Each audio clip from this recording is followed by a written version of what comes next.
You look great. Everybody have it? Things used to be a lot different for Donald Trump. Who's your lovely date tonight? This is Melissa. In the 1980s, Donald Trump was a star. His name sells, and when you think business, you think Trump.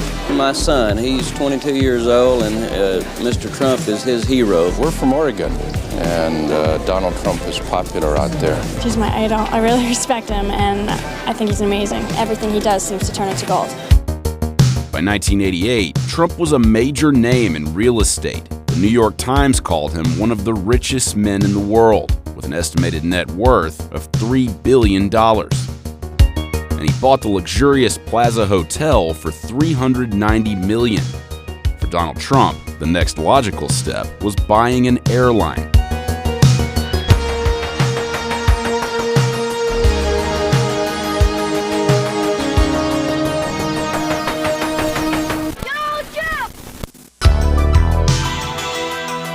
The Trump Organization was a holding company with various assets. Those assets included hotels, apartment buildings, and other real estate assets. That's Henry Hardevelt. Donald Trump hired him as the marketing director for Trump Shuttle. Mr. Trump thought that having an airline would complement his other travel-related holdings, and that's why he was interested in it. You can fly clear across the USA. In the 1980s, air travel was a completely different ballgame, especially if you were flying for business. The Eastern Air Shuttle, a guaranteed seat without a reservation. Shuttle services from airlines like Pan Am and Eastern offered flights between New York, Boston, and Washington that took off every hour. In 1988, a workers' strike at Eastern drove the airline to a halt. There was an open auction for the shuttle. Several different airlines submitted bids. At the end, it became the Trump Organization and America West, and the Trump Organization prevailed. Trump secured $365 million from a consortium of banks to make a bid for the Eastern Shuttle. After a meeting with airline owner Frank Lorenzo at Trump's Plaza Hotel, the deal was done, and Trump Shuttle was born. Trump Shuttle's fleet consisted of 21 Boeing 727s. Trump spent $1 million to refurbish each plane. We were the first plane out this morning. We were the most successful flight this morning. We had more people than anybody else, and I think we had better service than anybody else. Trump Shuttle offered quick flights between 3 East Coast destinations: Logan Airport in Boston, LaGuardia in New York, and Reagan in D.C. The first week or so was really disorganized because, it was a brand new airline and the pilots just got it all figured out. It was 64 flights a day between the 3 cities and, it ran like clockwork. Trump's purchase of the Eastern Shuttle created over 1,000 new jobs, many of which were filled by Eastern employees out of work due to the strike.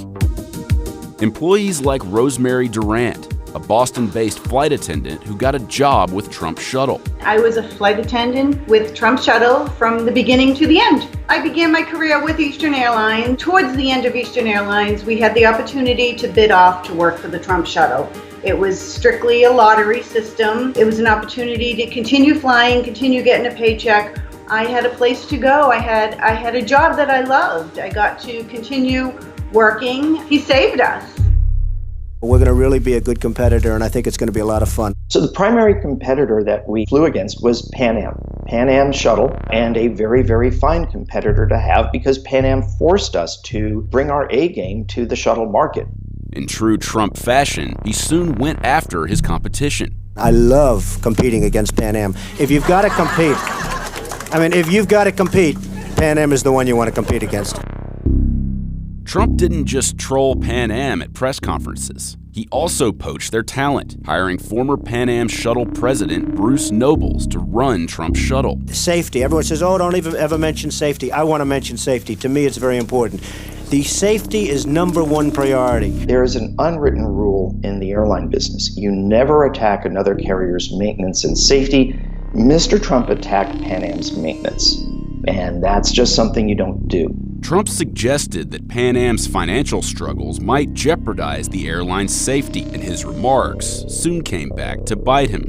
And this represents one of the fleet of your new shuttle service from here to where? Oh, watch this, Don. Whoa, my God! Whoa! In August of 1989, a Trump shuttle flight made an emergency landing in Boston when the plane's front landing gear malfunctioned. No one on board was hurt, but Trump shuttle's trouble was just beginning. Smoke rising from the barracks where the Royal Guards still hold out. The invasion of Kuwait in 1990 and the subsequent Gulf War sent oil prices skyrocketing, and the United States was on the brink of a recession. That affected all airlines, not just the Trump shuttle. People just were not flying. As far as the Trump shuttle became concerned, the bankers said, hey, look, this is not financially sustainable. It became clear that the Trump shuttle would not grow as an airline. Trump fired 100 employees. Just 18 months after the Trump shuttle launched, the airline had already lost $128 million. In 1992, Donald Trump decided it was time to bail. Trump shuttle's majority stakeholder, Citigroup, started negotiating a sale with US Air, who still saw value in the product. Donald Trump claimed he didn't lose money on the shuttle. He told the Boston Globe, "I'm smart. I got out at a good time." It seems like he kind of just washed his hands of it, said the airline business is very tough, and moved on to whatever was next. As for Trump shuttle employees, many of them kept their jobs and transitioned to becoming employees of the newly named US Air shuttle. It really wasn't a failure. I think it was pretty successful. I mean, Trump saved our careers. I mean, absolutely. They really took care of their employees. My wife, who had breast cancer, the CEO of the company, he said, hey, any bills that aren't covered, just leave it on my desk. I left some bills on those desks. It was like, I don't know, a $30,000 pharmacy bill. You know, that's how I was treated.